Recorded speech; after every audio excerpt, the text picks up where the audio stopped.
Hello, আমি দেবাঞ্জন। আমি চলে এসেছি আমাদের আজকে সেকেন্ড ভিডিও ডেটা সায়েন্সের ডেটা প্রি প্রসেসিং নিয়ে।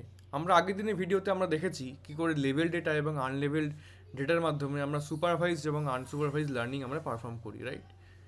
তো আমরা যে ডেটাটা পাচ্ছি ইন্টারনেট থেকেই হোক, কোনো প্রাইমারি সোর্স বা কোনো সেকেন্ডারি সোর্স থেকে হোক, সেই ডেটা কি আমরা সরাসরি মডেল ট্রেনিংয়ের জন্য ইউজ করতে পারি? কখনোই পারি না। তার কারণ সেই ডেটার মধ্যে কিছু ইমপিউরিটিস থাকে, আর সেই ইমপিউরিটিসগুলোকে দূর করার জন্যই আমরা ইউজ করি ডেটা প্রি প্রসেসিং। আর এই ডেটা প্রি প্রসেসিংয়ের বেশ কিছু মেথডস রয়েছে, যার মধ্যে আমাদের এই মেথডসগুলো মোস্ট ইম্পর্টেন্ট। আমরা সাধারণত এইগুলোকে ইউজ করে থাকি, যেমন handling missing values, remove duplicate records, correcting inconsistent data, removing outliers, fixing incorrect data types. Okay, প্রথমে আসি হ্যান্ডেলিং মিসিং ভ্যালুজ।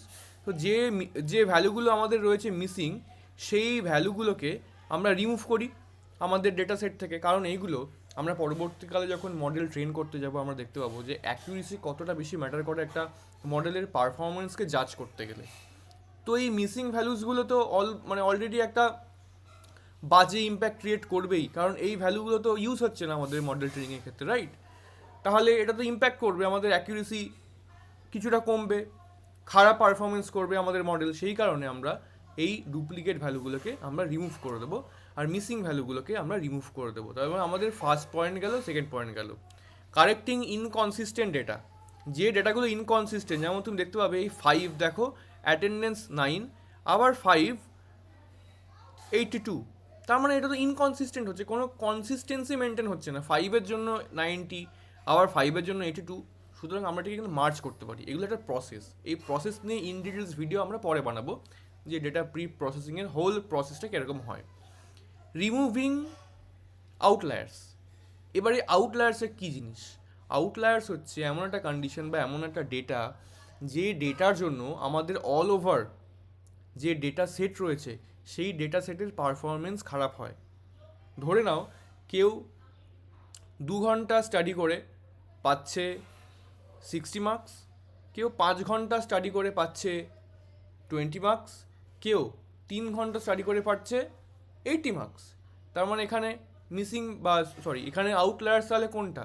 যে 3 ঘন্টা স্টাডি করে অত বেশি মার্কস পাচ্ছে।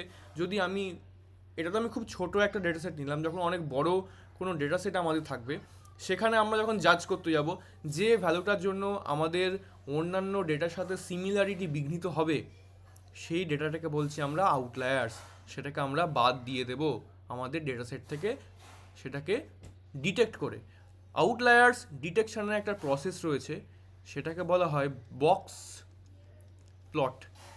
এই বক্স প্লটের মাধ্যমে আমরা আউটলায়ার রিমুভ করতে পারি। পরবর্তীকালে আমরা এটাও দেখব যে কী করে আমরা বক্স প্লটের মাধ্যমে রিমুভ করছি। আর ফিক্সিং ইনকারেক্ট ডেটা টাইপ, যেমন ধরে নাও স্ট্রিং হতে পারে, ইন্টিজার ডেটা হতে পারে, ডেট অ্যান্ড টাইম হতে পারে, অনেক রকমের ডেটা টাইপ হয়তো।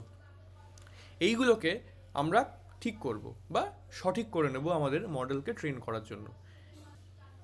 ঠিক এর পরের স্টেপই হলো splitting, TRAIN, train and test. এটাকে বলছি স্প্লিট, SPLIT, স্প্লিট। এখানে আমরা আমাদের ট্রেনিং যে ওভারঅল ডেটা সেট আমাদের কাছে রয়েছে সেটাকে আমরা দুভাগে ভাগ করে নেব, ট্রেন আর টেস্টে। এই ট্রেনিং ডেটা সেট দিয়ে আমরা আমাদের মডেলকে ট্রেন করব। ট্রেন করার পর আনসিন যে ডেটা, টেস্টিং যে ডেটা, সেটা দিয়ে আমরা চেক করব। তারপর তার আমরা অ্যাকিউরেসি বার করব।